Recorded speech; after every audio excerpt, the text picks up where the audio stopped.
Hello, आज हम लोग स्टार्ट करने वाले हैं एक नया टॉपिक जिसका नाम है टाइप्स ऑफ एंटीजेनिक एपिटोप्स। तो जैसा कि हमने अपने पिछले लेक्चर में बात की थी कि ये एपिटोप्स क्या होते हैं, क्योंकि हमारे इम्यून सेल्स उनके पास इतनी कैपेबिलिटी नहीं होती, या फिर जो हमारे इम्यून सेल्स हैं वो पूरे एंटीजन के मॉलिक्यूल को रिकॉग्नाइज नहीं कर पाते हैं। तो वो रिकॉग्नाइज क्या करते हैं एंटीजन में? वो एंटीजन में कुछ स्पेसिफिक पोर्शंस होते हैं जिनको रिकॉग्नाइज करते हैं और जिन पोर्शंस को हम एपिटोप्स के नाम से जानते हैं। मान लो ये हमारा पूरा एंटीजन का मॉलिक्यूल है, तो हमारी जो एंटीबॉडी होगी इस पूरे एंटीजन के मॉलिक्यूल को रिकॉग्नाइज बिल्कुल नहीं करेगी। वो रिकॉग्नाइज क्या करेगी? वो रिकॉग्नाइज इन स्पेसिफिक पोर्शंस को करेगी जिनको हम नाम देते हैं एपिटोप्स। तो इस एंटीजन के ऊपर 3 एपिटोप्स लगे हुए हैं, तो इन तीनों एपिटोप्स को रिकॉग्नाइज करने के बाद जो हमारी बी सेल्स हैं वो एंटीबॉडीज बना देती हैं। कुछ इस तरीके से हमने कल बात की थी कि एंटीजन और एंटीबॉडी के बीच में इंटरेक्शन किस तरीके से होता है। तो ये जो एपिटोप्स होते हैं, ये एपिटोप्स कितने तरीके के होते हैं, और ये जो एपिटोप्स हैं ये किस तरीके से हमारे इम्यून सेल्स के द्वारा रिकॉग्नाइज किए जाते हैं। यानी ये जो लीनियर हमारे अभी हम बात करेंगे कि जो एंटीजेनिक एपिटोप्स होते हैं वो कई तरीके के होते हैं, जैसे overlapping epitopes, non overlapping epitopes, कुछ लीनियर होते हैं, कुछ कन्फर्मेशनल होते हैं। तो किस तरीके के एपिटोप को हमारी कौन सी वाली इम्यून सेल्स रिकॉग्नाइज करती हैं, और उनको रिकॉग्नाइज करने के बाद किस तरीके से इम्यून रिस्पॉन्स जनरेट होता है, तो इस बारे में हम लोग आज बात करने वाले हैं। तो इसी के साथ हमारा जो पहला एंटीजेनिक एपिटोप है वो है लीनियर और सीक्वेंशियल एपिटोप। तो जैसा कि नाम ही दिखा रहा है, लीनियर,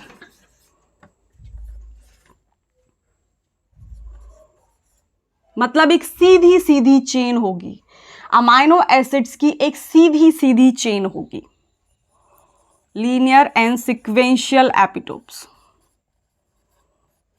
तो भाई ये क्या होते हैं? ये जो हमारे लीनियर और सीक्वेंशियल एपिटोप्स होते हैं ये प्रोटीन के प्राइमरी स्ट्रक्चर्स होते हैं।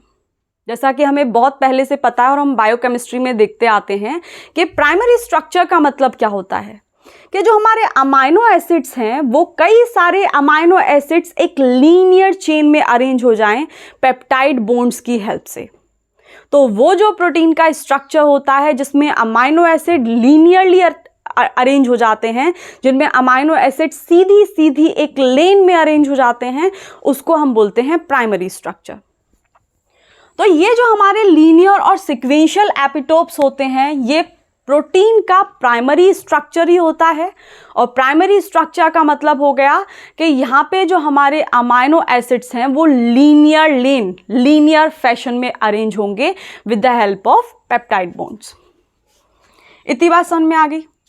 अब दूसरी बात आती है कि ये जो लीनियरली अरेंज अमाइनो एसिड हैं इन एपिटोप्स को रिकॉग्नाइज कौन सी सेल करती है? तो इनको रिकॉग्नाइज करने का काम हमारा एंटीजन प्रेजेंटिंग सेल्स का होता है।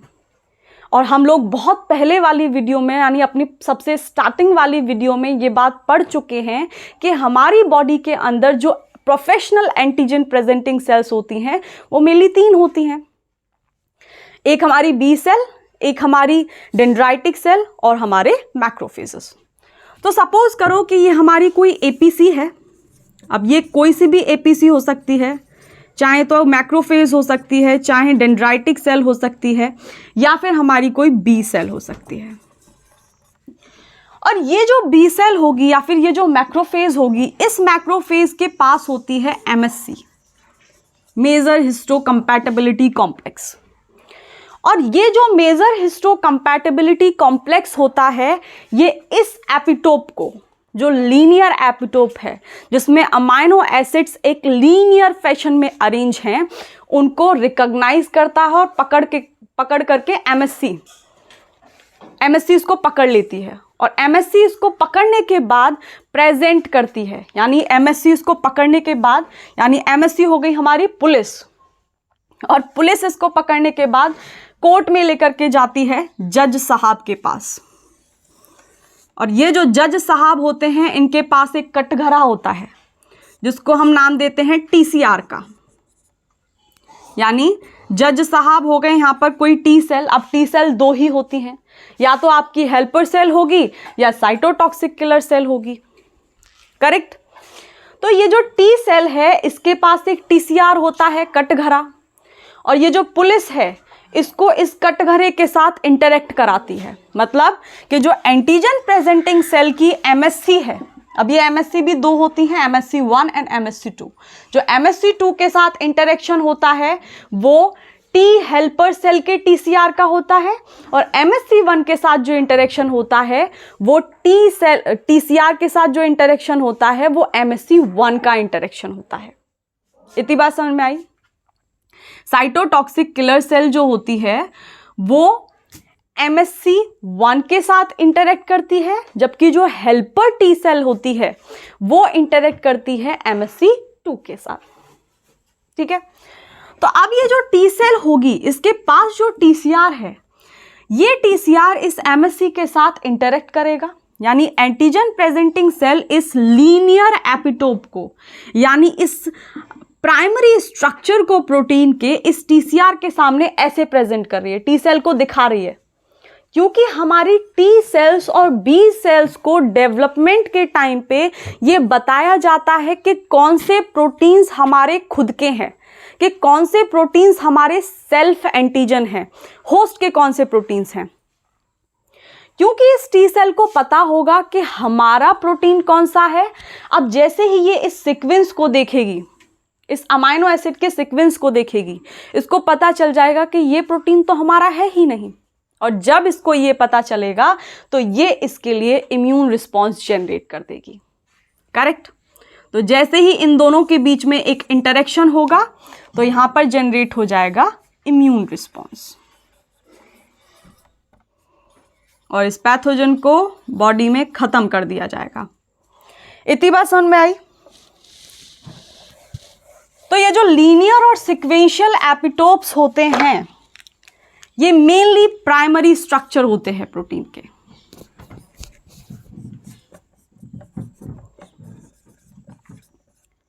ये mainly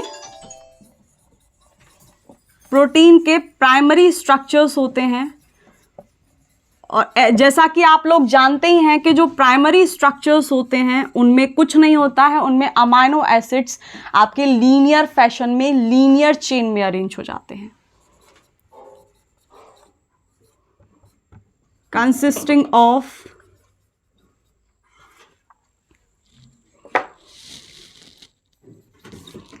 linearly arranged amino acids।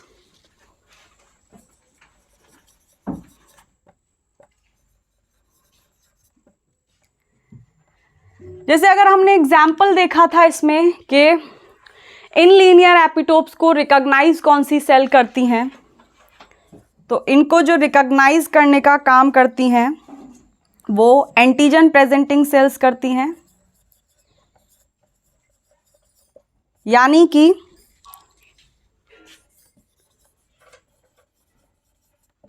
ये जो एंटीजेनिक पेप्टाइड्स होते हैं इनको प्रोसेस किया जाता है हमारे एंटीजन प्रेजेंटिंग सेल्स के द्वारा, और जैसे ही हमारे एंटीजन प्रेजेंटिंग सेल्स इनको प्रोसेस कर लेते हैं और फिर जो रिकॉग्निशन का फेज होता है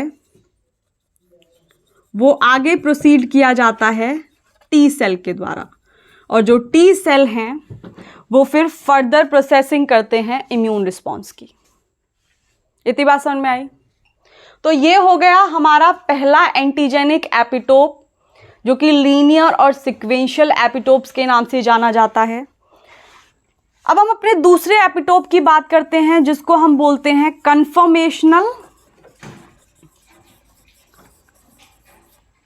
और इसी का दूसरा नाम है नॉन सिक्वेंशियल एपिटोप।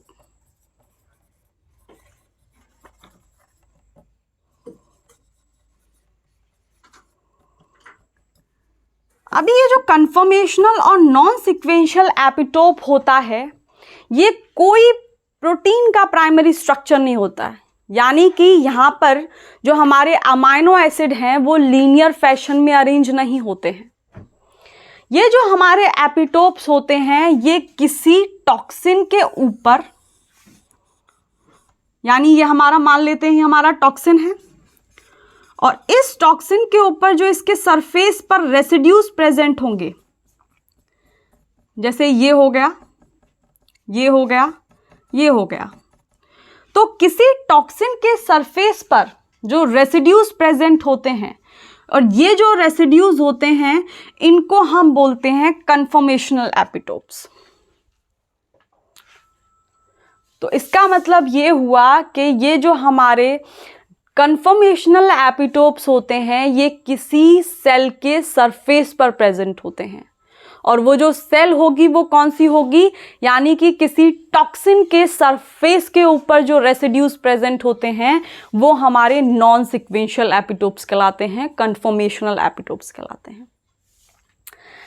अब बात आती है कि जो सिक्वेंशियल एपिटोप्स थे उनको तो हमारी एंटीजन प्रेजेंटिंग सेल ने प्रोसेसिंग किया था और रिकॉग्नाइज किया था टी सेल ने, और जैसे ही टी सेल ने रिकॉग्नाइज किया तो हमारी जो हेल्पर टी सेल होगी वो क्या करती है, हेल्पर टी सेल जो होती है वो एक अलग इम्यून रिस्पॉन्स जनरेट करती है बाय प्रोड्यूसिंग साइटोकाइंस, और जब हमारी साइटोटॉक्सिक किलर सेल होगी वो टारगेट सेल किलिंग कर देगी, यानी उसको वहीं मार डालेगी। लेकिन जो ये नॉन सिक्वेंशियल एपिटोप्स होते हैं ये बी सेल के द्वारा रिकॉग्नाइज किए जाते हैं, यानी इस टॉक्सिन के ऊपर ये जो सरफेस रेसिड्यूज प्रेजेंट हैं इन सरफेस रेसिड्यूज को सबसे पहले आकर के बी सेल रिकॉग्नाइज करेगी, और जैसे ही बी सेल इसको रिकॉग्नाइज कर लेगी उसके बाद वो एक स्पेसिफिक तरीके की एंटीबॉडीज बनाना स्टार्ट कर देगी इन रेसिड्यूज के लिए। इतनी बात आई समझ में? तो जो हमारे कन्फर्मेशनल और नॉन सिक्वेंशियल एपिटोप्स होते हैं ये टारगेट प्रोटीन के सरफेस पर प्रेजेंट होते हैं, यानी it is present on the surface of target protein.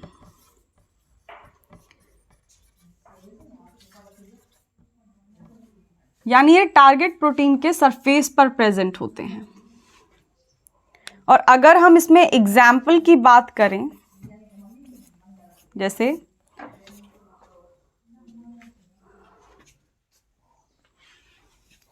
जैसे कि हमारा है किसी टॉक्सिन का सरफेस रेसिड्यू, हम लोगों ने अभी बात की थी,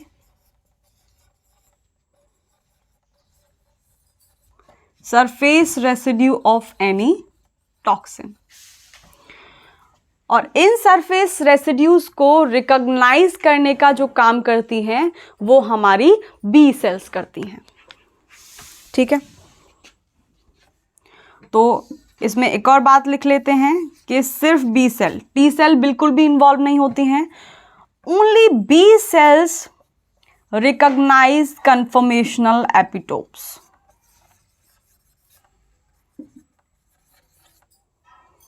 यानी बी सेल्स की कैपेबिलिटी होती है इनको रिकॉग्नाइज करने की।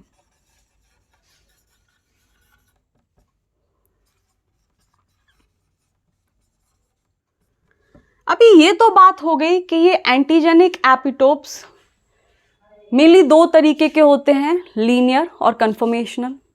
अब ये जो लीनियर और कन्फर्मेशनल एपिटोप्स होते हैं इनको भी फर्दर दो कैटेगरीज में डिवाइड किया जा सकता है, इसके बेसिस पर कि ये ओवरलैपिंग है या फिर ये नॉन ओवरलैपिंग है। यानी एक एपिटोप दूसरे एपिटोप के ऊपर लगा हुआ है या फिर दोनों बिल्कुल अलग हैं, उन दोनों का एक दूसरे से कोई मतलब नहीं है। तो इस बेसिस पर ये लीनियर और कन्फर्मेशनल एपिटोप्स और फर्दर डिवाइड हो जाते हैं और दो कैटेगरीज बना देते हैं, जिसको हम बोलते हैं पहली कैटेगरी ओवरलैपिंग एपिटोप्स और दूसरी category non overlapping epitopes.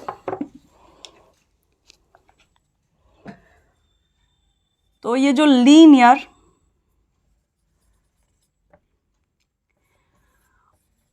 And conformational epitopes, linear and conformational epitopes हैं,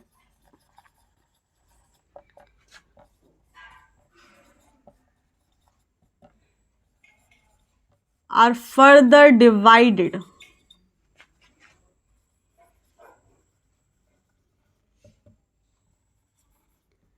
into two categories।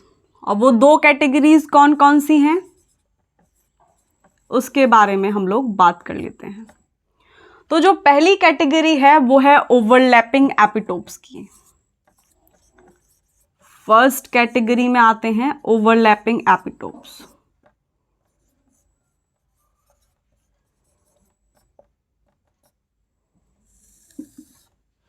तो ये ओवरलैपिंग एपिटोप्स क्या होते हैं कि मान लो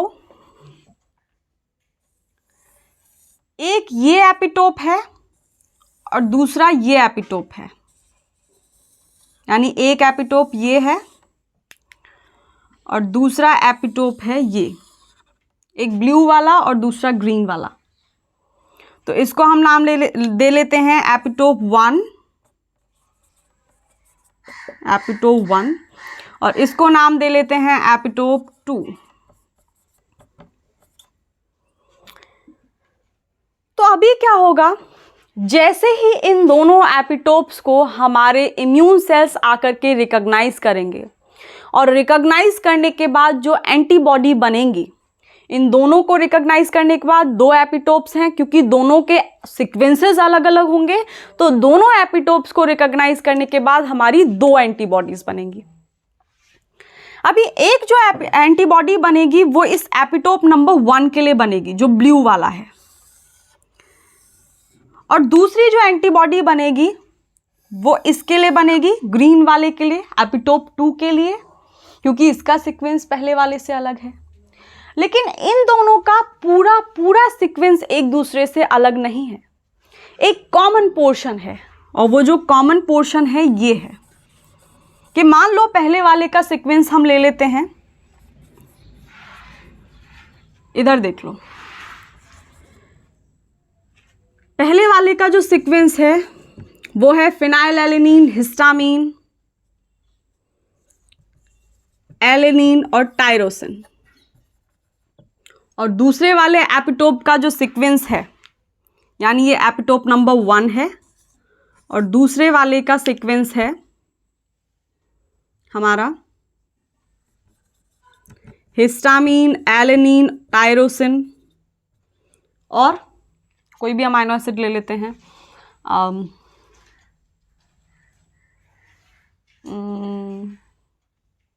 वेलिन।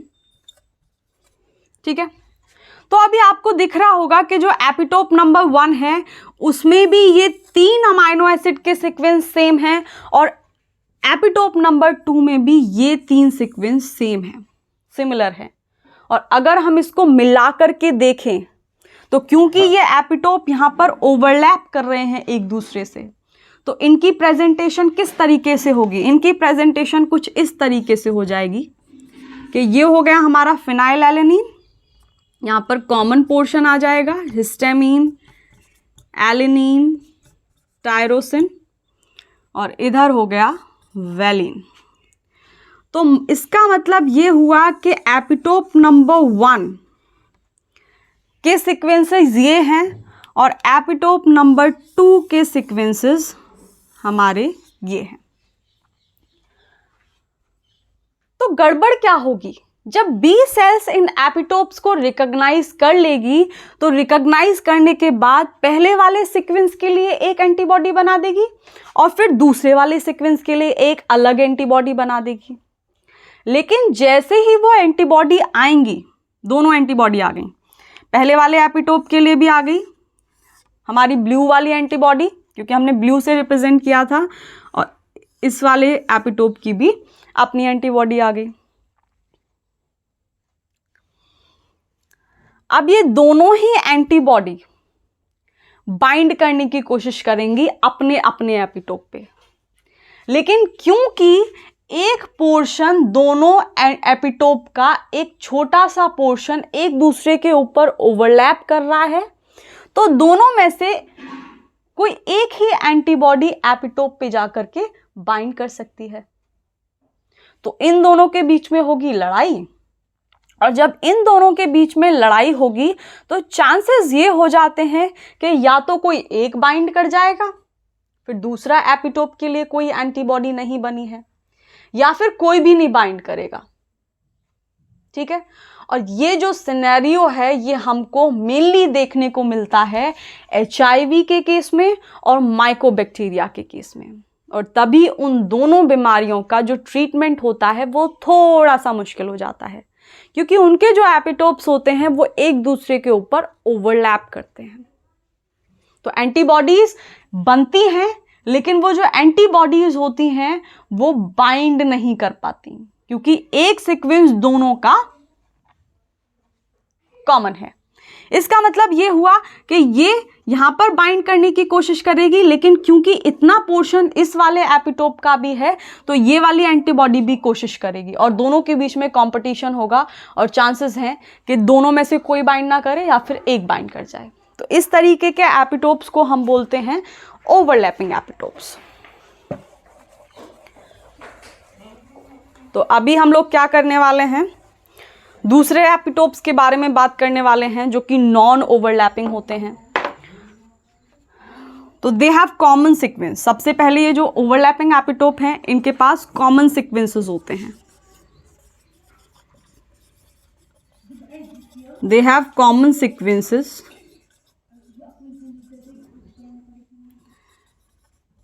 और वो जो कॉमन सीक्वेंस की वजह से एंटीबॉडी की बाइंडिंग में थोड़ी इंटरफेरेंस होती है। ठीक है, वो हम लोग अभी देख ही चुके हैं कि किस तरीके से लड़ाई चल रही थी दोनों के बीच में कि ये मेरा है, ये मेरा है, लेकिन दोनों में से किसी को नहीं मिल पा रहा। Interfere with antibody binding. इतनी बात समझ में आई? जैसे इसमें हमें जो एग्जाम्पल देखने को मिलता है वो देखने को मिलता है HIV और माइकोबैक्टीरिया के अंदर, और तभी उन दोनों ही बीमारी में जो ट्रीटमेंट होता है वो थोड़ा सा मुश्किल हो जाता है। तो HIV एंड माइकोबैक्टीरिया, इन दोनों के ही पास हमारा ओवरलैपिंग एपिटोप्स होते हैं। ठीक है, तो अभी दूसरा जो एपिटोप होता है वो इसी में लीनियर और कन्फर्मेशनल एपिटोप के टाइप में वो होता है हमारा नॉन ओवरलैपिंग एपिटोप। तो अब ये नॉन ओवरलैपिंग एपिटोप क्या होता है?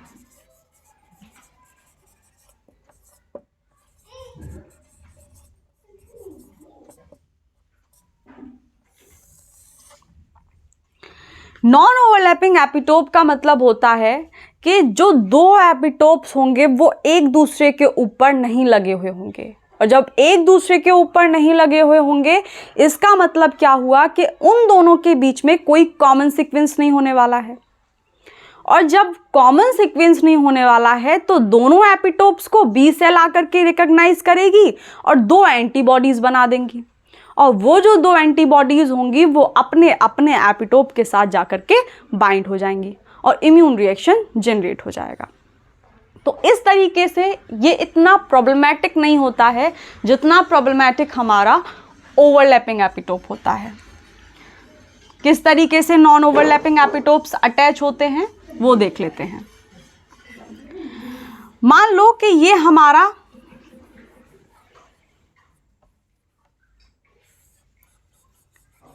एपिटोप नंबर 1 है और ये हमारा एपिटोप नंबर 2 है। तो क्योंकि दोनों ही एपिटोप्स हमारे अलग अलग हैं, दूर दूर प्रेजेंट हैं, तो इन दोनों एपिटोप्स को हमारी दो B सेल्स आकर के रिकॉग्नाइज करेंगी, और रिकॉग्नाइज करने के बाद इनके लिए 2 अलग एंटीबॉडीज बना दी जाएंगी इनके स्पेसिफिक सीक्वेंस को देखने के बाद। और वो जो 2 एंटीबॉडीज होंगी वो इजीली आकर के यहां पर बाइंड कर जाएंगी। ठीक बात, यानी इसकी जो एंटीबॉडी होगी वो इधर आकर के बाइंड कर जाएगी और ये वाली जो एंटीबॉडी होगी वो यहां आकर के बाइंड कर जाएगी। तो इसका मतलब क्या है, इसका कंक्लूजन क्या है नॉन ओवरलैपिंग एपिटोप्स का, कि ये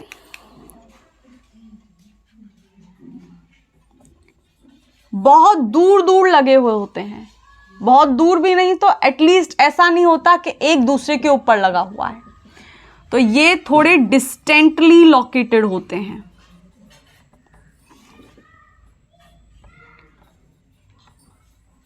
और क्योंकि ये डिस्टेंटली लोकेटेड होते हैं तो इस बार एंटीबॉडी की बाइंडिंग में कोई इंटरफेरेंस नहीं आता है। एंड डू नॉट इंटरफेयर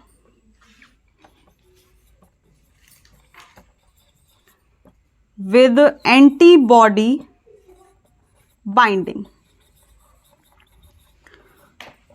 और वो हम देख ही चुके हैं किस तरीके से, कि सपोज करो ये हमारा एपिटोप 1 है और ये वाला एपिटोप 2 है, तो क्योंकि दूर दूर हैं तो अपनी अपनी एंटीबॉडी आकर के यहां पर बाइंड कर जाएगी। ठीक है,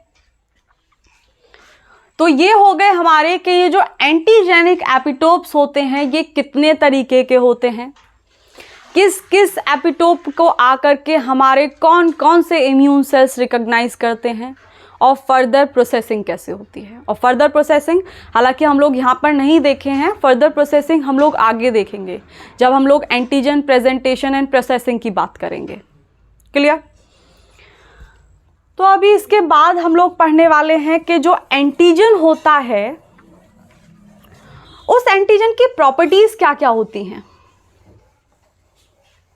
तो ये बात भी हम बहुत पहले से देखते आ रहे हैं कि जो एंटीजन होता है उसकी 2 प्रॉपर्टीज होती हैं, एक तो एंटीजेनिसिटी और एक इम्यूनोजेनिसिटी। तो ये जो एंटीजेनिसिटी होती है ये क्या होती है?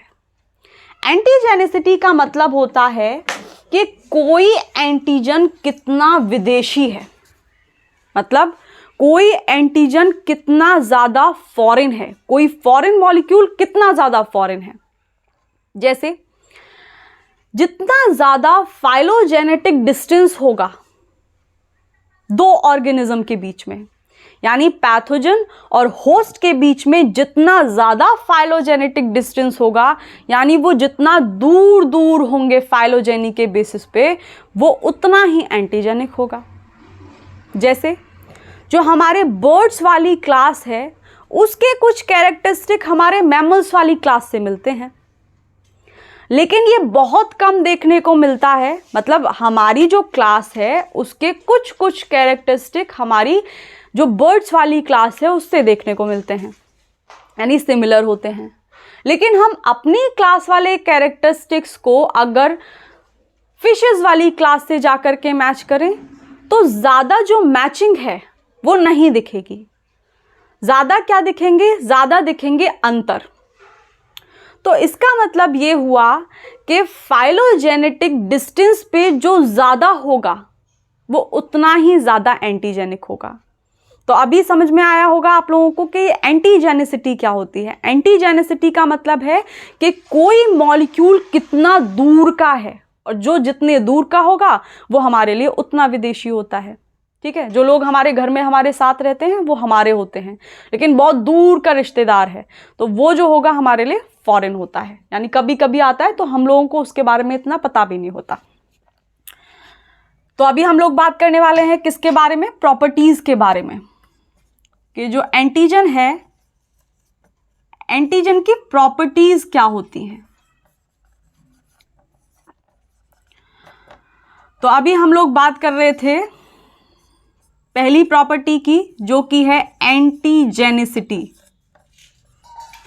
और एंटीजेनिसिटी का मतलब हमने समझा डिग्री ऑफ फॉरेननेस, मतलब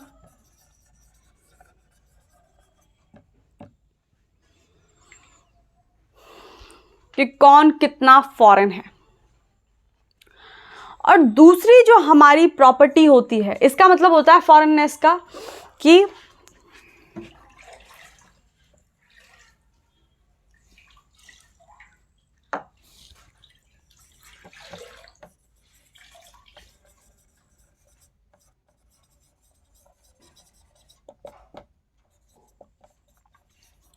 जो एंटीजन है उसमें कितनी ज़्यादा वेरिएशन प्रेजेंट है, यानी वो होस्ट के प्रोटीन के सीक्वेंसेस से उसके जो प्रोटीन के सीक्वेंसेस हैं वो कितने ज़्यादा अलग हैं, राइट। तो कितनी वेरिएशन एंटीजन के अंदर प्रेजेंट है, फॉरेननेस का मतलब होता है ये। तो ये होती है हमारी पहली प्रॉपर्टी जिसको हम एंटीजेनिसिटी के नाम से जानते हैं। और अगर हम दूसरी की बात करें तो दूसरी क्या है, इम्यूनोजेनिसिटी। अब ये इम्यूनोजेनिसिटी क्या है कि भाई कोई चीज कितनी कॉम्प्लेक्स है, यानी जो एंटीजन है वो कितना ज्यादा कॉम्प्लेक्स है। अगर हम देखें कि अगर हम प्राइमरी स्ट्रक्चर ऑफ प्रोटीन की बात करें और टर्शरी स्ट्रक्चर ऑफ प्रोटीन की बात करें तो इन दोनों में कॉम्प्लेक्सिटी किसकी ज़्यादा होती है, ऑब्वियसली टर्शरी स्ट्रक्चर की, क्योंकि प्राइमरी स्ट्रक्चर में तो सिर्फ अमाइनो एसिड लीनियर चेन में अरेंज होते हैं। तो वही हम देखते हैं इम्यूनोजेनिसिटी के अंदर। इसका मतलब होता है कि कोई एंटीजन कितना ज़्यादा कॉम्प्लेक्स है। तो एंटीजेनिसिटी में हमने बात की थी फॉरेननेस की, मतलब कि कोई कितना विदेशी है, और यहां पर हम बात करते हैं डिग्री ऑफ कॉम्प्लेक्सिटी की। अब हम लोग ये तो जानते हैं कि जो प्रोटीन्स होते हैं वो न्यूक्लियोटाइड की कंपैरिजन में ज़्यादा कॉम्प्लेक्स होते हैं। मतलब कि अगर कोई ऐसा एंटीजन है जिसके सीक्वेंसेस प्रोटीन्स हैं तो वो ज़्यादा कॉम्प्लेक्स होगा as compare to what, nucleotide, क्योंकि न्यूक्लियोटाइड में या तो प्यूरिन्स होंगे या फिर हमारे पायरिमिडीन्स होंगे। लेकिन जो हमारे प्रोटीन्स होते हैं, अब उसमें 20 स्टैंडर्ड अमाइनो एसिड में से कुछ भी हो सकता है, यानी उन 20 स्टैंडर्ड अमाइनो एसिड में से कौन कौन से सीक्वेंस, यानी कोई कोई सीक्वेंस मिलकर के एक कोई सा भी हमारा एपिटोप बन सकता है। तो अगर कोई चीज 20 में से बन रही है वो ज्यादा कॉम्प्लेक्स होगी एज कंपेयर टू कोई चीज 2 चीजों में से बन रही है, यानी 2 चीजों में से मिलकर के बन रही है। तो जो प्रोटीन्स होते हैं वो ज्यादा कॉम्प्लेक्स होते हैं,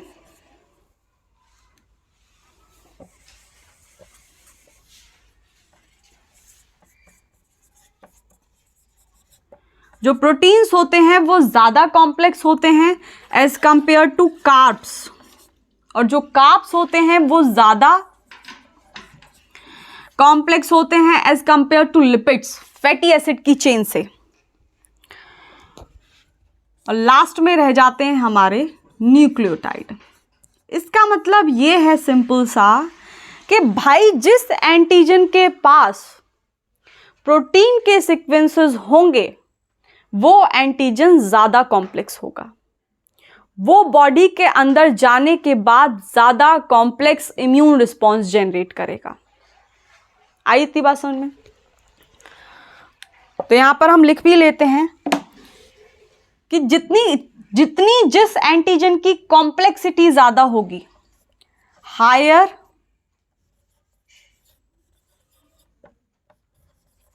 द कॉम्प्लेक्सिटी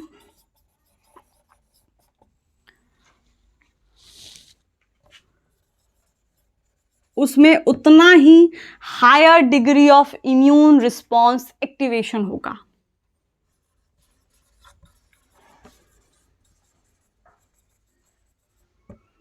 रिस्पॉन्स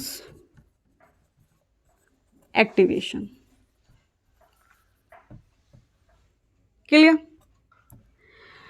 अभी ये तो बात होगी कि भाई प्रोटीन जो है वो ज़्यादा कॉम्प्लेक्स होंगे। अगर कोई ऐसा एंटीजन है जिसके ऊपर प्रोटीन्स लगे हुए हैं as compare to amino acid, तो वो ज़्यादा कॉम्प्लेक्स होगा। बॉडी के अंदर जाने के बाद वो ज़्यादा कॉम्प्लेक्स इम्यून रिस्पॉन्स जनरेट करेगा।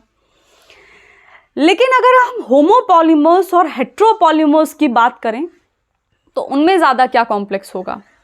ऑब्वियसली हेट्रोपॉलीमर, क्योंकि जो हेट्रोपॉलीमर होगा उसमें जो मोनोमेरिक यूनिट्स होंगी वो सेम ना होकर के अलग अलग होंगी, लेकिन जो होमोपॉलीमर होगा उसमें जो मोनोमेरिक यूनिट होंगी यानी जिससे वो मिलकर के बन रहा है वो सेम होंगी। तो कॉम्प्लेक्सिटी ऑब्वियसली हेट्रोपॉलीमर में ज़्यादा होगी।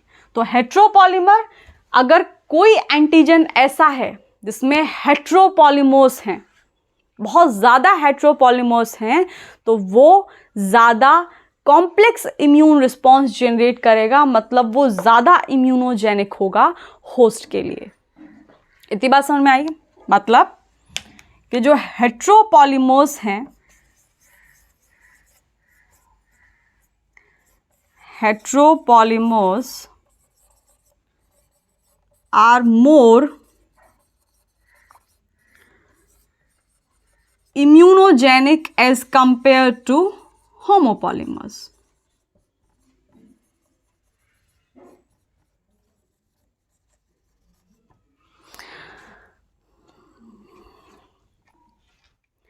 अभी हम लोग ये जानते हैं कि जो ह्यूमंस होते हैं, ह्यूमंस के अंदर, मतलब ये हो गया हमारा दूसरा पॉइंट इम्यूनोजेनेसिटी में। अभी तीसरे की बात कर लेते हैं कि हमारे जो ह्यूमंस होते हैं उनमें अमाइनो एसिड एल फॉर्म वाले होते हैं, यानी लिवियो रोटेटरी हमारे अमाइनो एसिड्स होते हैं। यानी जितने भी पेप्टाइड्स हैं वो सारे peptides L form amino acid से मिलकर के बने हैं। लेकिन जो बैक्टीरिया होता है उसके अंदर D form, dextro rotatory form वाले अमाइनो एसिड होते हैं। मतलब कि उनके अंदर जो पेप्टाइड्स के सीक्वेंसेस होंगे वो सारे डी फॉर्म वाले अमाइनो एसिड से मिलकर के बनेंगे। तो इसका मतलब ये हो गया कि जो डी फॉर्म वाले अमाइनो एसिड हैं और होस्ट की बॉडी में जो एल फॉर्म वाले अमाइनो एसिड हैं, क्योंकि वो बिल्कुल ही अलग हैं, उन दोनों में कोई सिमिलैरिटी नहीं है, तो वो ज़्यादा कॉम्प्लेक्स होंगे और वो जैसे ही बॉडी के अंदर एंटर करेंगे, क्योंकि हमारी बॉडी के अंदर एक भी डी फॉर्म वाला अमाइनो एसिड नहीं है, तो हमारी बॉडी उसको बिल्कुल इम्यूनोजेनिक मानेगी। मतलब उसको रिकॉग्नाइज करेगी कि ये बिल्कुल फॉरेन मॉलिक्यूल है और उसके अगेंस्ट ज़्यादा अच्छा इम्यून रिस्पॉन्स जनरेट होगा। क्लियर? तो इसका मतलब यही है कि जिसमें ज़्यादा कॉम्प्लेक्सिटी होगी, जितनी ज़्यादा कॉम्प्लेक्सिटी होगी, इम्यून रिस्पॉन्स का एक्टिवेशन उतना ज़्यादा होगा। तो ये बात भी लिख लेते हैं कि बैक्टीरिया जो होते हैं उनके पास D form of amino acid होते हैं। They contain D form of amino acid, dextrorotatory form of amino acid. But humans have L form of amino acid. तो जब कोई बैक्टीरिया बॉडी के अंदर आएगा तो हमारी जो बॉडी है, क्योंकि वो 20 स्टैंडर्ड, यहाँ पे भी जो D form of amino acid होंगे वो 20 स्टैंडर्ड्स अमाइनो एसिड होंगे, तो वो जो 20 स्टैंडर्ड अमाइनो एसिड हैं हमारे 20 स्टैंडर्ड अमाइनो एसिड से बिल्कुल अलग हैं, और उनकी जो सीक्वेंसेस होंगे, मतलब कि जो D form of amino acid क्योंकि वो 20 हैं, उनसे बनने वाले पेप्टाइड्स भी बहुत ज़्यादा कॉम्प्लेक्स होंगे एज कंपेयर टू न्यूक्लियोटाइड। तो जब कोई बैक्टीरिया बॉडी के अंदर इन्वेड करता है, जब कोई बैक्टीरिया बॉडी के अंदर एंटर करता है, तो एक ज़्यादा अच्छा इम्यून रिस्पॉन्स बॉडी के अंदर देखने को मिलता है। यानी जो इम्यूनोजेनिसिटी होगी, यानी जो इम्यूनोजेनिसिटी होगी वो बैक्टीरिया की काफ़ी ज़्यादा होगी। ठीक है?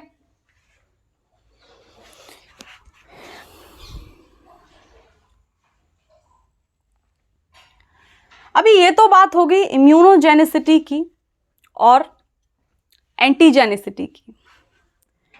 तो अगर हम बात करें कि एक एंटीजन को कैसा होना चाहिए, यानी एक बाहर वाले मॉलिक्यूल को, एक फॉरेन मॉलिक्यूल को, एक पैथोजन को कैसा होना चाहिए, तो एक पैथोजन को एग्जैक्टली ये दोनों गुण उसके पास होने ही होने चाहिए।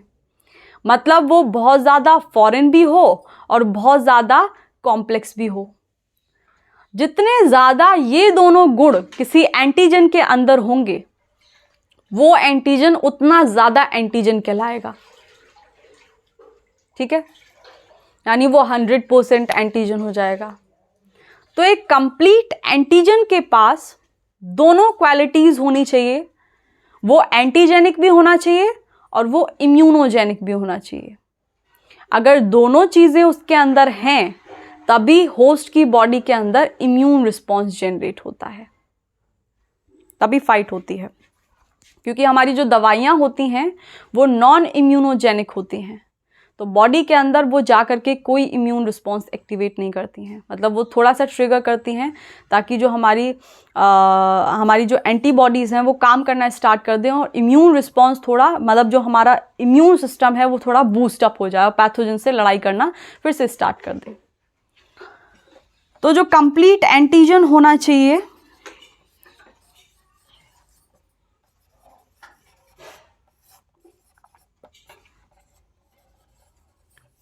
should be antigenic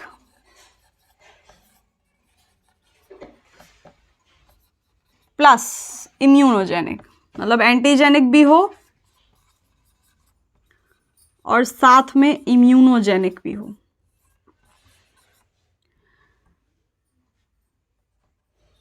अब आप लोगों ने हेप्टेन्स सुने होंगे।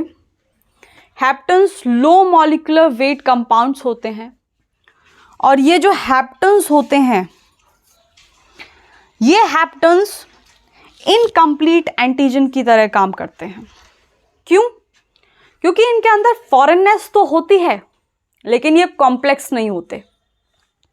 तो इनके अंदर एंटीजेनिसिटी तो है लेकिन क्योंकि कॉम्प्लेक्स नहीं है तो ये इम्यूनोजेनिक नहीं है। तो अगर हम कोई इनकम्प्लीट एंटीजन की बात करें, जैसे हेप्टेन्स, इनकम्प्लीट एंटीजन्स लाइक हेप्टेन्स,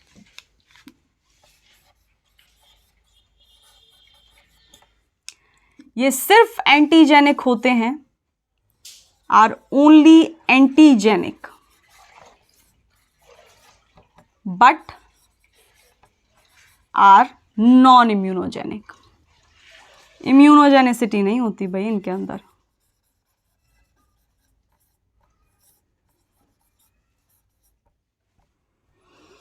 आगे इतनी बात समझ में। तो ये हो गई कि हमारा जो एंटीजन होना चाहिए, उस एंटीजन के अंदर कौन कौन सी प्रॉपर्टीज होनी चाहिए। अभी एंटीजन का लास्ट टॉपिक है जो कि है हमारा कि जो एंटीजन है वो किस तरीके का होना चाहिए। इसका मतलब है कि जो एंटीजन है उसके कैरेक्टरिस्टिक्स कौन कौन से होने चाहिए, यानी कोई चीज एंटीजेनिक कब होगी।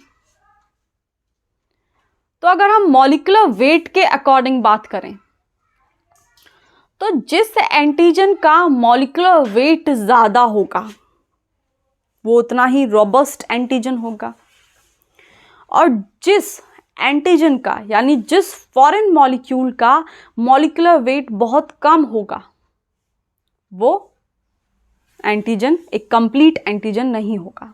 जैसे हमारी जो दवाइयाँ होती हैं उनका मॉलिक्यूलर वेट 1 किलो डेल्टन से भी कम होता है, तो वो फॉरेन तो हैं लेकिन वो बॉडी के लिए नॉन इम्यूनोजेनिक हैं, यानी उनके अंदर कोई कॉम्प्लेक्सिटी नहीं है।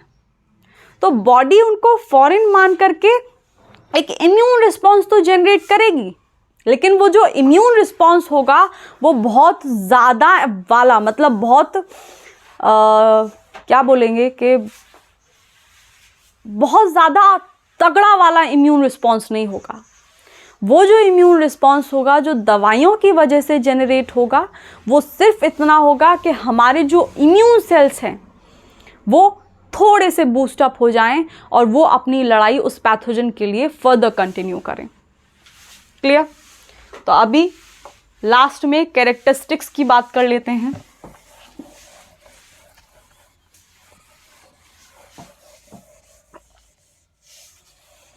तो एंटीजन भाई साहब के कैरेक्टरिस्टिक्स क्या क्या होंगे?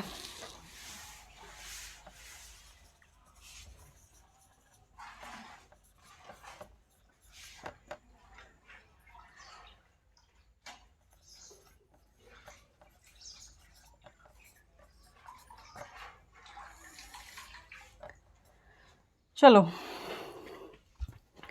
तो पहला जो कैरेक्टरिस्टिक है वो मॉलिक्यूलर वेट, कि जिस एंटीजन का जितना ज़्यादा मॉलिक्यूलर वेट होगा वो एंटीजन उतना ही ज़्यादा इम्यूनोजेनिक होगा। तो हमारा जो पहला कैरेक्टरिस्टिक है वो है मॉलिक्यूलर वेट, कि molecular weight is directly proportional to immunogenicity. मतलब कि हायर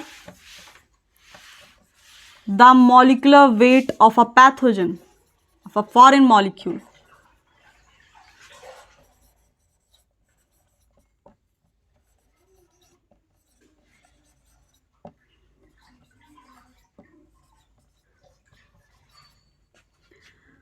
उसकी उतनी ही ज़्यादा इम्यूनोजेनेसिटी होगी।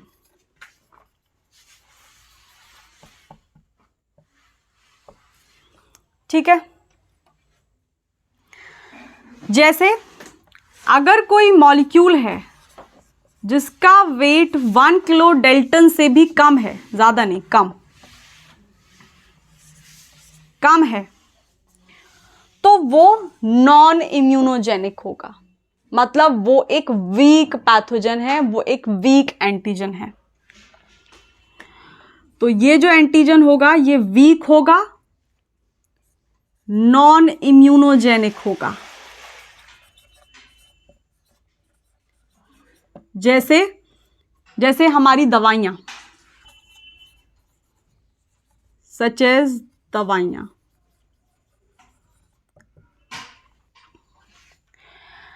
अगर किसी एंटीजन का मॉलिक्यूलर वेट 1 से 5 किलो डेल्टन के बीच में है तो वो हमारा ठीक ठीक एंटीजन होगा। ठीक ठीक एंटीजन से मतलब है, मतलब ये एक तरीके से ये भी वीक होगा, ये तो बहुत ही ज्यादा वीक है, मतलब सिर्फ नाम का एंटीजन है। ठीक ठीक मतलब सिर्फ नाम का एंटीजन है, काम एंटीजन वाले कोई नहीं करेगा। तो ये तो बहुत ही वीक था, मतलब नॉन इम्यूनोजेनिक है, बॉडी के अंदर कोई इम्यून रिस्पॉन्स जनरेट करेगा ही नहीं, बस सिर्फ इतना करेगा कि बॉडी के इम्यून सेल्स एक्टिवेट हो जाएं और बॉडी जो है इम्यून सेल्स एक्टिवेट नहीं बल्कि वो बूस्टअप हो जाएं और वो हमारे जो पैथोजन है उससे लड़ाई को कंटिन्यू करें।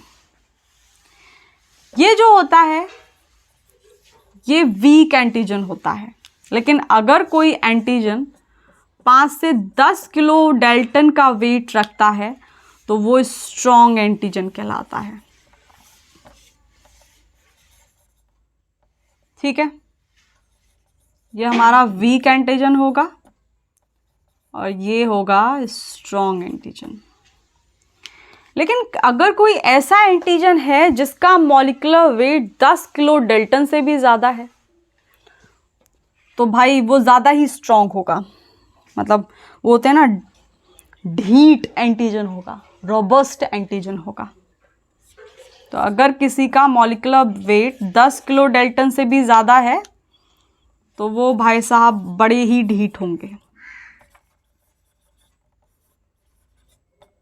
ठीक बात। तो हमारी जो दवाइयाँ होती हैं वो नॉन इम्यूनोजेनिक होती हैं इसी वजह से, क्योंकि उनका जो मॉलिक्यूलर वेट होता है वो बहुत ज़्यादा कम होता है। अभी ये जो एंटीजेनिक पेप्टाइड होता है, ये एंटीजेनिक पेप्टाइड के पास कम से कम 8 से 10 अमाइनो एसिड होने चाहिए।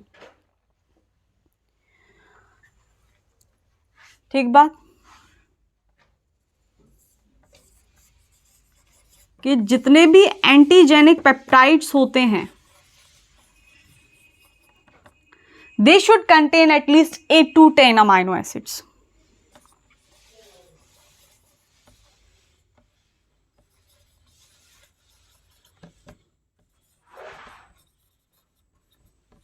ज़्यादा हो तो और अच्छा है, और अच्छा इम्यून रिस्पॉन्स जनरेट कराएंगे। तो ये बात हो गई मॉलिक्यूलर वेट की।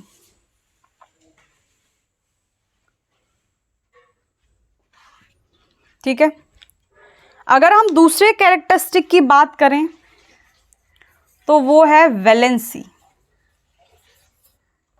वैलेंसी के बारे में हमने पिछले वीडियो में भी बात की थी कि यहाँ पर वैलेंसी का मतलब है, यानी अगर हम एंटीजन के अंदर वैलेंसी पढ़ रहे हैं तो वैलेंसी का यहाँ पर मतलब होता है एपिटोप से, कि किसी एंटीजन के पास कितने एपिटोप्स हैं, और जिस एंटीजन के पास नंबर ऑफ एपिटोप्स ज़्यादा होंगे वो उतना ही ज़्यादा इम्यूनोजेनिक होगा। जैसे हमने कल देखा था कि जो मोनोवैलेंट एंटीजन होते हैं वो immune response, complex immune response generate कर पाने में असमर्थ होते हैं। क्यों? क्योंकि जो मोनोवैलेंट एंटीजन है उसके पास सिर्फ एक एपिटोप है। लेकिन अगर हम मल्टीवैलेंट एपिटोप की बात करें तो एक ही एपिटोप की बहुत सारी कॉपीज लगी हुई होती हैं।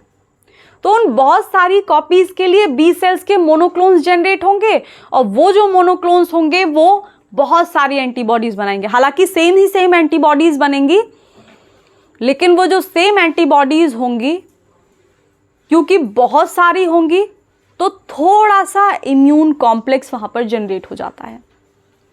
लेकिन जो पॉलीवैलेंट एंटीजन्स होते हैं उनमें जो एपिटोप्स होते हैं वो अलग अलग होते हैं। इसका मतलब क्या हुआ कि भाई एक एंटीजन का मॉलिक्यूल है और उस पर अलग अलग एपिटोप्स प्रेजेंट हैं, और जब अलग अलग एपिटोप्स प्रेजेंट हैं मतलब कि अलग अलग ताले हैं, अब इन अलग अलग ताले के लिए अलग अलग चाबी भी लेकर के आओ, तो वहाँ पर ज़्यादा कॉम्प्लेक्सिटी हो जाती है, क्योंकि उस चाबी को मतलब उस एंटीबॉडी को ये देखना पड़ेगा कि मेरे वाला ताला कौन सा है, कि मेरे वाला एपिटोप कौन सा है। तो ये था हमारा पॉलीवैलेंट, मतलब बहुत कॉम्प्लेक्स थे और इम्यून रिस्पॉन्स भी अच्छा खासा जनरेट कर देते हैं। तो वैलेंसी का मतलब जो है यहाँ पर वो इसी से है कि किसी एंटीजन के मॉलिक्यूल के पास नंबर ऑफ एपिटोप्स कितने हैं। जिसके पास एपिटोप्स ज़्यादा वो उतना ज़्यादा रिच, वो उतना ज़्यादा रोबस्ट ढीठ एंटीजन, और जो ढीठ होगा उसके लिए इम्यून रिस्पॉन्स भी बहुत ज़्यादा बढ़िया वाला जनरेट करेगी होस्ट की बॉडी। ठीक है, तो ग्रेटर द वैलेंसी, जितनी ज़्यादा वैलेंसी होगी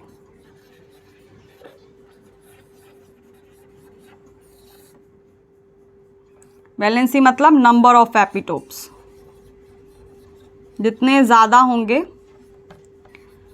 उतनी ज़्यादा इम्यूनोजेनिसिटी देखने को मिलेगी। Higher will be the immunogenicity. ठीक है जी, चलो अभी हम एंटीजेनिसिटी की बात कर रहे हैं तो यहाँ पर एक और चीज़ देख लेते हैं कि जो यूकैरियोटिक सेल्स होते हैं, जो यूकैरियोटिक ऑर्गेनिज्म होते हैं, उनके अंदर कुछ मॉलिक्यूल्स होते हैं जो हर यूकैरियोट्स के अंदर सेम होते हैं। मतलब कुछ मॉलिक्यूल्स, कुछ रेसिड्यूज हर यूकैरियोटिक सेल के अंदर बिल्कुल कंजर्व्ड होंगे। जैसे अगर हम कोलाजन की बात करें, साइटोक्रोम सी की बात करें, तो जो साइटोक्रोम सी है उसमें 20 रेसिड्यूज हर यूकैरियोटिक ऑर्गेनिज्म के अंदर बिल्कुल एक जैसे होते हैं, आइडेंटिकल होते हैं।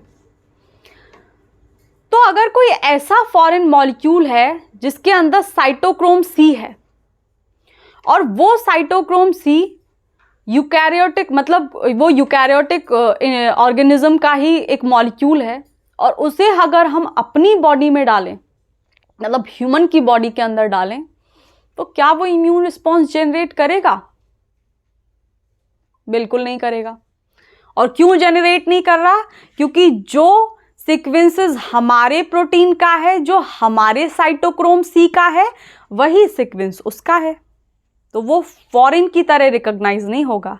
हमारे जो बी और टी सेल्स हैं उनको लगेगा कि ये सीक्वेंस तो जब मैं पैदा हो रहा था मेरे को दिखाया गया था, मतलब ये हमारा ही है, तो वो उसके लिए कोई भी इम्यून रिस्पॉन्स जनरेट नहीं करेंगे। तो मतलब इसका मतलब क्या था? इसका मतलब ये था कि जो साइटोक्रोम सी होगा वो नॉन एंटीजेनिक होगा, यानी ऐसे मॉलिक्यूल्स जिनके रेसिड्यूज कंजर्व्ड होते हैं, जिनके सीक्वेंसेस कंजर्व्ड होते हैं, वो नॉन एंटीजेनिक होते हैं। आई थी बात समझ में? तो मॉलिक्यूलर वेट और वैलेंसी के बाद हम लोग बात कर लेते हैं किसकी? कॉम्प्लेक्सिटी की। और कॉम्प्लेक्सिटी के हालांकि हमने इम्यूनोजेनेसिटी डिस्कस करते वक्त भी बात कर ली थी प्रॉपर्टीज़ में, लेकिन फिर भी देख लेते हैं कि जो प्रोटीन्स होते हैं वो ज़्यादा कॉम्प्लेक्स क्यों होते हैं। ये बात आपको बहुत अच्छे से समझ में आ गई है, क्योंकि प्रोटीन्स 20 स्टैंडर्ड्स अमाइनो एसिड के मेल मिलाप से बनते हैं, मतलब 20। तो अगला है कॉम्प्लेक्सिटी।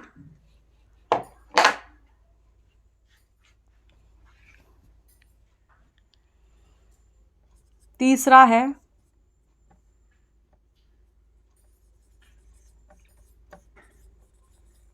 कॉम्प्लेक्सिटी। अब भाई ये क्या है? प्रोटीन ज्यादा कॉम्प्लेक्स क्यों थे? हमने अभी देखा था कि ये जो प्रोटीन्स होते हैं ये ज़्यादा कॉम्प्लेक्स होते हैं as compare to carbs. Carbs ज़्यादा कॉम्प्लेक्स होते हैं एज कंपेयर टू लिपिड्स, और ये लिपिड्स ज़्यादा कॉम्प्लेक्स होते हैं एज कंपेयर टू न्यूक्लियोटाइड्स।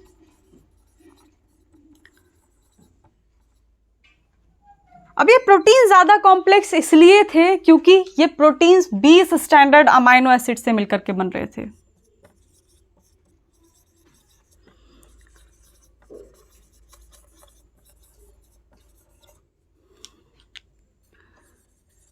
बीस स्टैंडर्ड अमाइनो एसिड,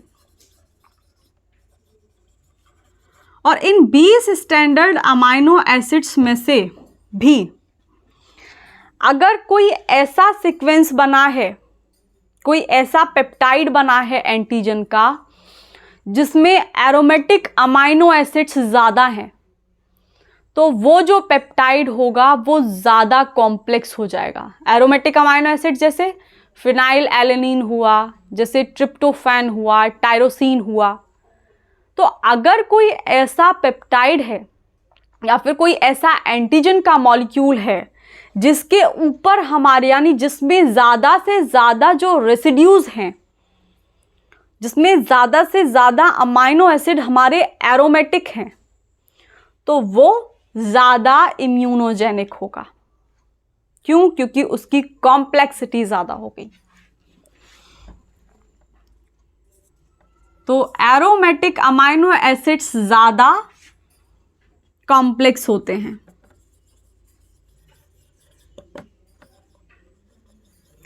तो इम्यूनो मतलब ये जो कॉम्प्लेक्सिटी है ये हम लोग प्रॉपर्टीज़ के अंदर डिस्कस कर चुके हैं। वो जब हम लोग इम्यूनोजेनेसिटी पढ़ रहे थे वहाँ पर हम लोग ये भी देख चुके हैं कि जो हैप्टेंस होते हैं वो सिर्फ एंटीजेनिक होते हैं, नॉन इम्यूनोजेनिक नहीं होते। हैप्टेंस के बारे में हम इससे अगले वाला जो वीडियो आएगा उसमें पढ़ेंगे। हैप्टेंस, कैरियर्स एंड एडजुवेंट्स क्या होते हैं। अगर हम एक चूहे के अंदर सिर्फ मतलब अगर हम एक चूहे के अंदर सिर्फ 2,4-DNP डालते हैं तो उस चूहे के अंदर कोई इम्यून रिस्पॉन्स क्यों जनरेट नहीं होता। लेकिन अगर उस 2,4-DNP के साथ हम BSA ऐड कर दें, यानी बोविन सेरम एल्ब्यूमिन, तो ऐसा क्या हो जाता है कि चूहे के अंदर इम्यून रिस्पॉन्स जनरेट होना स्टार्ट हो जाता है। तो ये सारी चीज़ें हम लोग इससे अगले वाले लेक्चर में पढ़ेंगे, जिसमें हम हैप्टन्स, कैरियर्स एंड एडजुवेंट्स देख रहे होंगे। तो अभी के लिए इतना ही कि जो कॉम्प्लेक्सिटी है, कॉम्प्लेक्सिटी के बारे में हम लोग वहाँ बात कर चुके हैं कि जो जितना ज़्यादा कॉम्प्लेक्स होगा वो उतना ज़्यादा इम्यूनोजेनिक होगा। हमने होमोपॉलीमर्स की बात की, हेट्रोपॉलीमर्स की बात की, हमने बात की हैप्टन्स की थोड़ी सी। हालांकि हमको पता अभी है नहीं कि हैप्टन्स होते क्या हैं, बट स्टिल जो हैप्टन्स होते हैं वो नॉन इम्यूनोजेनिक होते हैं, क्योंकि वो इनकम्प्लीट एंटीजन होते हैं। और कंप्लीट एंटीजन वही होगा जो एंटीजेनिक भी होगा और जो इम्यूनोजेनिक भी होगा। हमारी दवाइयाँ क्यों इम्यून रिस्पॉन्स जनरेट नहीं करती हैं, और जब वो इम्यून रिस्पॉन्स जनरेट नहीं करती हैं, that's why they are called non immunogenic. तो ये सारी चीज़ें हम लोगों ने देखी। तो इसको कंप्लीट कर लेते हैं कि जो एरोमेटिक अमाइनो एसिड्स होते हैं ये ज़्यादा कॉम्प्लेक्स होते हैं। तो अगर कोई ऐसा एपिटोप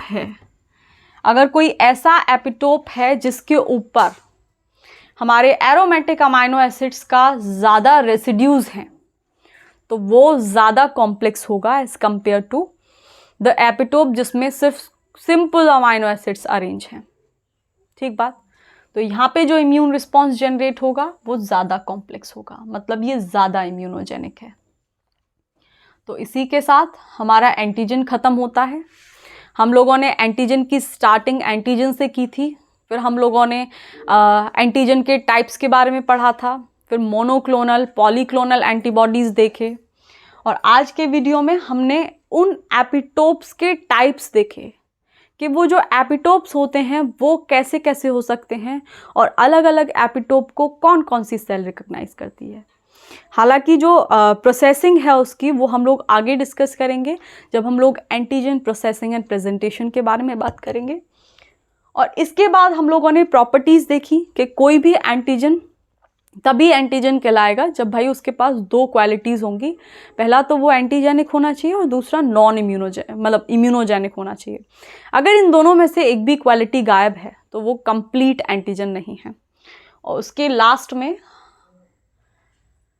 हम लोगों ने बात की कैरेक्टरिस्टिक की, जिसमें हमने मॉलिक्यूलर वेट के बेसिस पे देखा कि कौन इम्यूनोजेनिक ज़्यादा होगा। फिर हम लोगों ने वैलेंसी के बेसिस पर देखा कि एपिटोप्स का नंबर जिसमें ज़्यादा होगा वो ज़्यादा इम्यूनोजेनिक होने वाला है। और लास्ट में कॉम्प्लेक्सिटी हम प्रॉपर्टीज़ में ही डिस्कस कर चुके, तो यहाँ पर ज़्यादा कुछ ऐसा बचा नहीं, बट स्टिल ये देख लिया। तो इसी के साथ हम लोग आज का लेक्चर ख़त्म करते हैं और अगले लेक्चर में आप लोगों से मिलते हैं। बाय।